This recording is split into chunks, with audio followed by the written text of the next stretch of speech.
Hello and welcome to this video. I'm Marcus Hayes, and today I want to talk about a bit of a situation that me and my girlfriend have been putting up with here at home. Now, it involves our neighbours that live above us, because we're actually in a masonette, which is basically a house split up into flats. And yeah, the neighbours sometimes make quite a bit of noise. Now, I want to stress it's not as bad as some people out there have to put up with. You know, they're not playing music until 6 a.m, but it's their unnecessarily loud voices. Now, the neighbours we've got upstairs there's a lady who works as a teacher, and then she's got a child that is transgender, so was male, now living as a female, and then that person has got a partner that is living with them who is also transgender, was a male and now a female.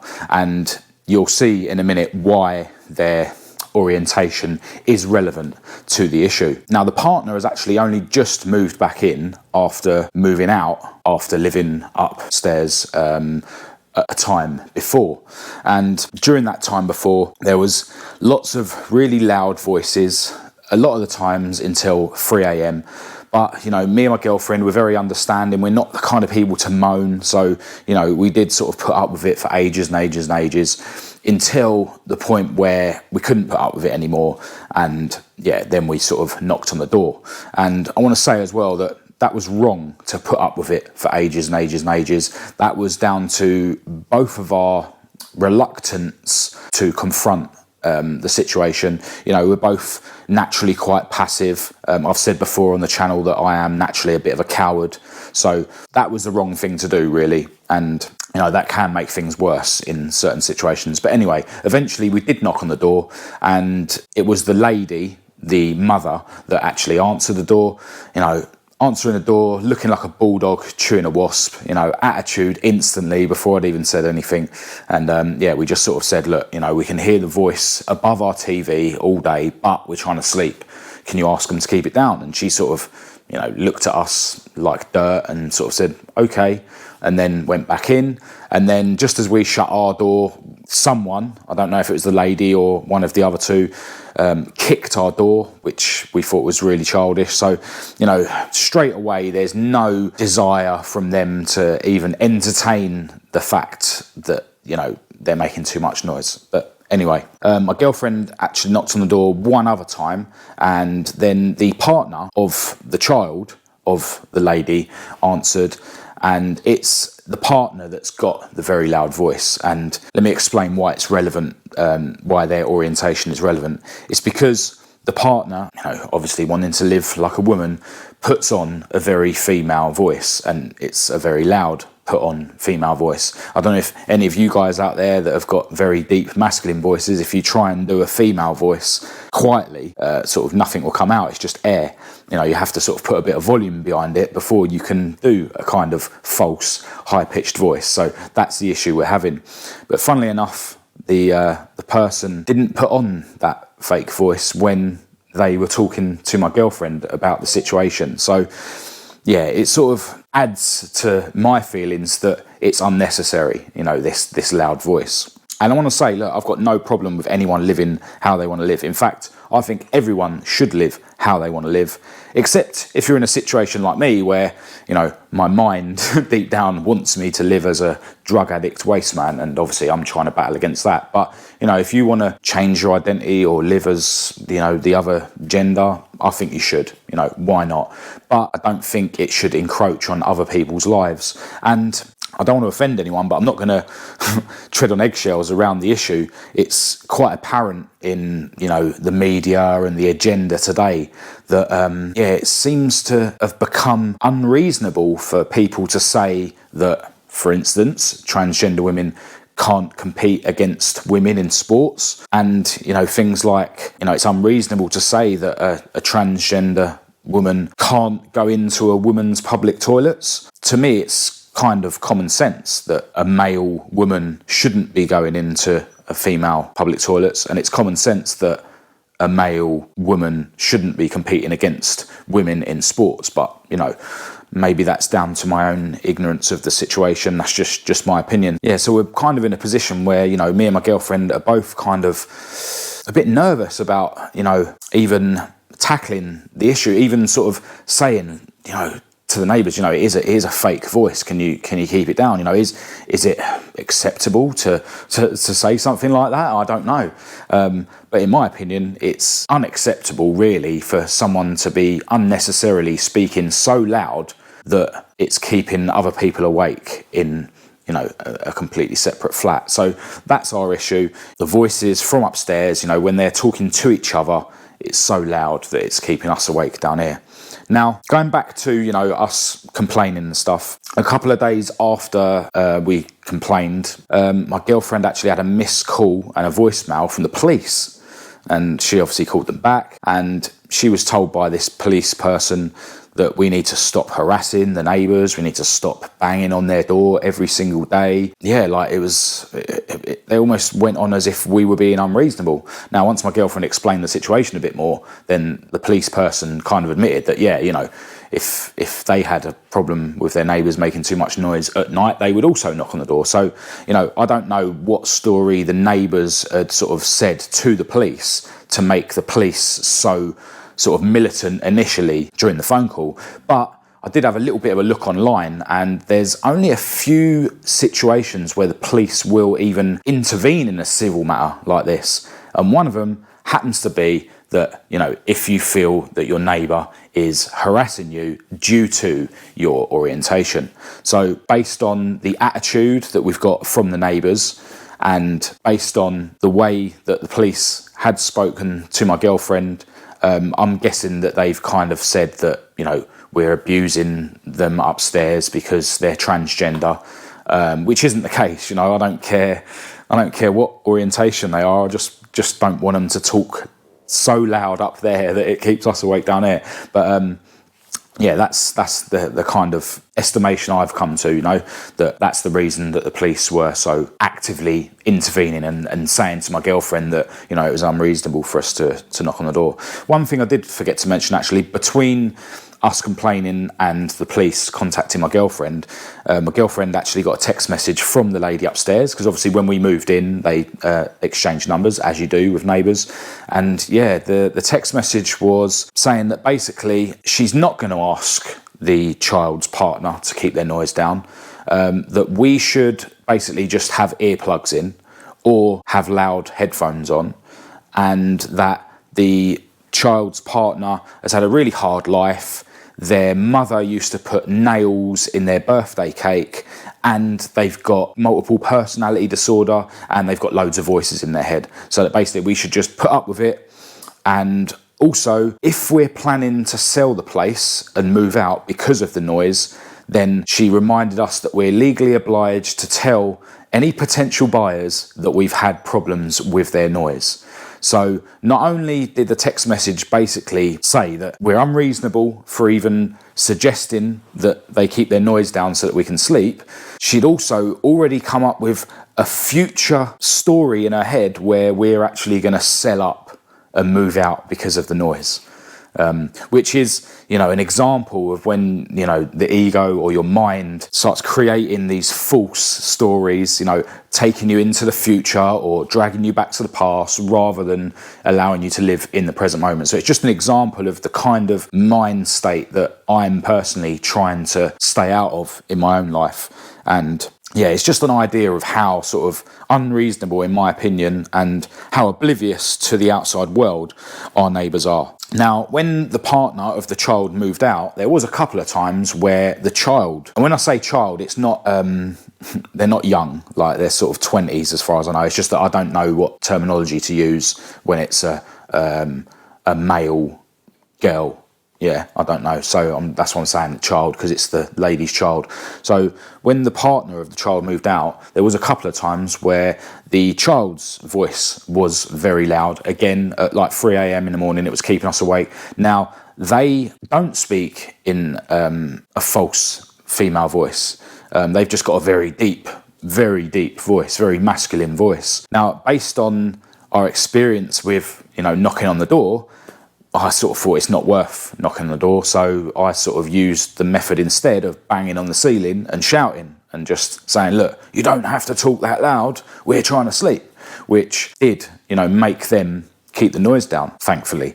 And yeah, that's only happened a couple of times, to be honest. The main issue is the partner, who at that point had moved out, but now has moved back in. We can tell when they go to bed because, the noise stops. The sort of false, high-pitched voice. It kind of sounds like pigeons, to be honest, Yeah, we can sort of tell when they go to bed, and at the moment they seem to be going to bed at sort of 11, 12. So, it's not a major issue. We do have to have the TV louder than we really want to, just to drown it out. But it's not sort of 2, 3 a.m. like it was the last time that the partner was staying over, thankfully, But, it is ridiculously loud and unnecessary noise. And if I'm honest, it is kind of affecting my daily life. Now, it's not driving me to drink, it's not driving me to drugs, but I'll just explain how it is affecting me. With regards to my meditation, I found that that's kind of gone down the toilet for the last week or so. I'm still doing it every day though, because I think it's important to meditate every day, even if you're not sort of achieving the state that you want to. Showing up and doing these things on a daily basis is still beneficial. So yeah, I'm just unable to get into a really present state, because ultimately meditation is, focusing your attention on your breathing or whatever, or on the voice that you're listening to on, these meditation videos, because I listen to guided meditation videos, and taking yourself away from the sort of story in your mind. And obviously this situation has been a big story in my mind. So, I'm sitting there trying to meditate, and, naturally I am sort of being drawn into things in my mind. So that hasn't been ideal, but I still have been doing it every day. Obviously, when it comes to journaling, I write down my thoughts. I write down what I'm grateful for. I write down 3 good things that I've done the day before, 1 bad thing, and then just sort of jot down my thoughts. So, a lot of my thoughts when I'm writing my journaling down has been to do with this situation with the neighbours. But as I've said on the channel before, like any situation you get into, positive or negative, is an opportunity to analyse what's going on in your mind. So that's not necessarily a negative thing, And I've also said that you should be grateful for bad things in your life. So a lot of times, I'm writing down, I'm grateful for the noisy neighbours, and I'm grateful that I'm overcoming this situation and not getting, dragged back into drinking or taking drugs. And, this situation is another example of where acceptance, is the key sometimes if it's something that you can't change. Now, when something's going on in your life that isn't ideal, you need to own up to the fact that your mind is ultimately making it worse. Now, I've already said that, the noises upstairs, they're not loud music till 6 a.m. like some people have to deal with. It's not as bad as it could be ultimately. And what's making it worse is my mind. When I'm out shopping with my girlfriend and, when we're on the way back and I'm constantly thinking, when I get home, I'm going to have to deal with that noise like over the telly. We're going to have to play the telly really loud. That is what's torturing me.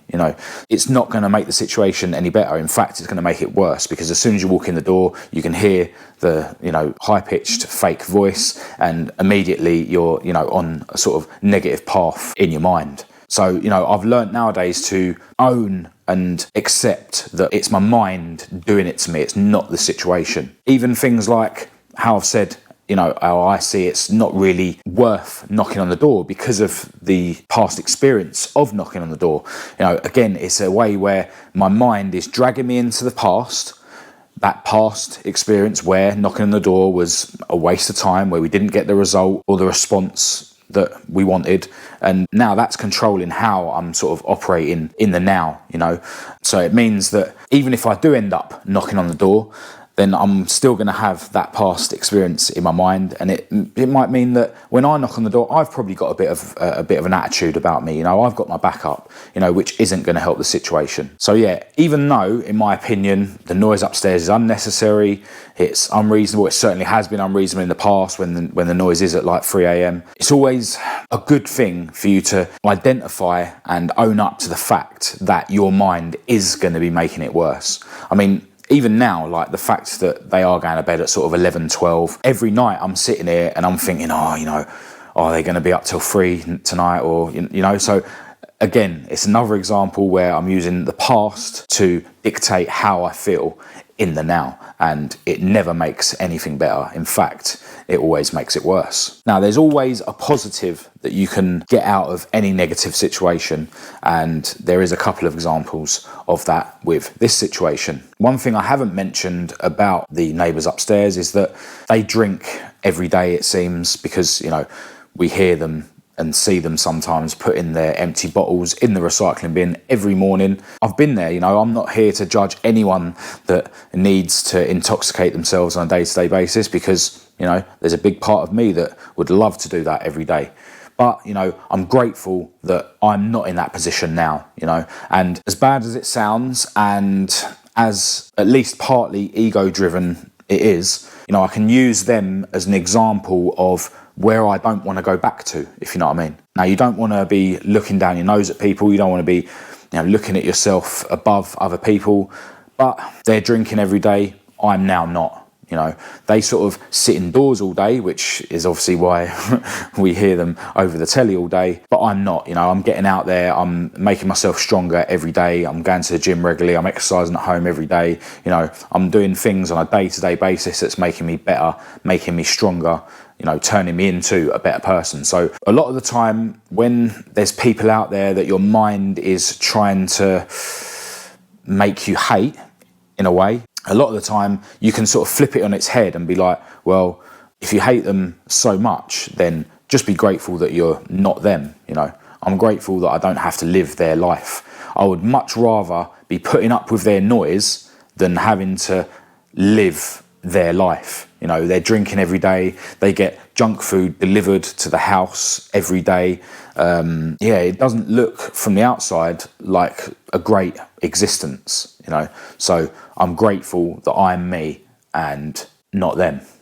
As bad as it sounds, but it's true. And it's just a way of turning this situation into a positive. Instead of me sitting there thinking, oh, you know, oh, they're so unreasonable, why do they have to be so loud? I can just be like, do you know what? I'm grateful that I'm on my path. And, you know, it's another reason to be determined to stay on my path, you know, because I don't want to go back to a life where I have to drink all the time like they are. Another thing is, you know, there's been times where I don't want to sit indoors because they're being loud, and I can either sit there and get the ump about them being loud, or I can use it as an excuse to go to the gym and do an extra session. You know, there's been a couple of times recently where the gym's been closing in like an hour and a half, and it's like, oh, it's not really worth going to the gym. It's like, hang on a minute, I can get away from this noise for a bit.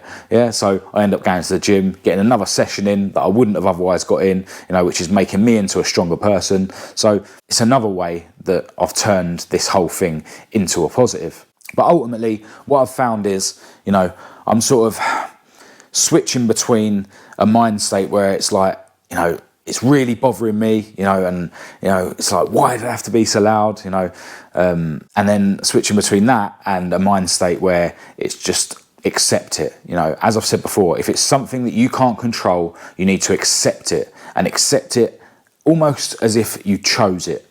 And that brings me back to, you know, where I've sort of said that I'm grateful for negative things in my life. You know, I'm accepting it to a point where I'm glad, you know, because it's just another thing in my life that's something to overcome, another thing in my life that I'm not going to allow my mind to have an excuse to go and use drink or drugs. It's practicing for when real hard times come, you know.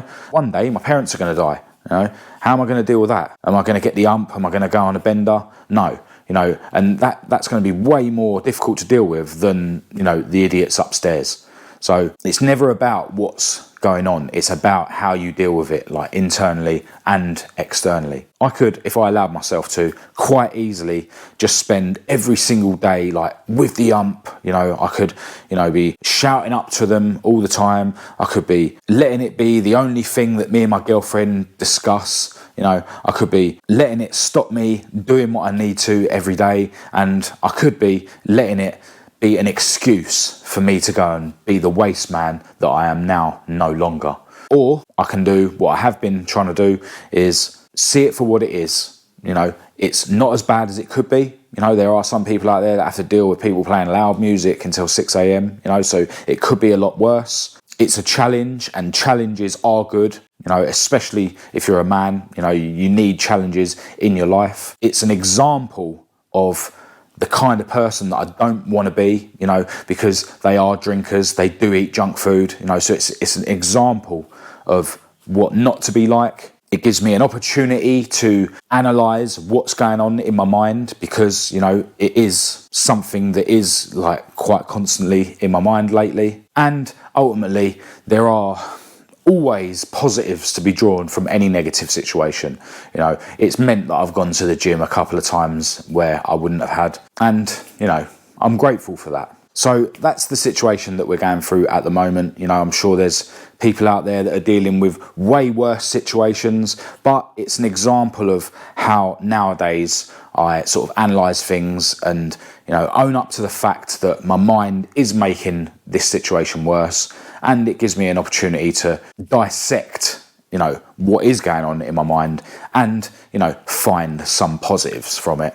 And ultimately, it's practicing not letting situations that are beyond my control what's going on in my mind. Now, if any of you guys are going through a similar situation, or any situation in your life that is testing you, you know, mentally, then feel free to put it in the comments and we'll discuss it down there. As always, if there's anything in particular you'd like me to make a video about, then, you know, drop that in the comments as well. But other than that, massive thanks for watching, and I'll speak to you soon.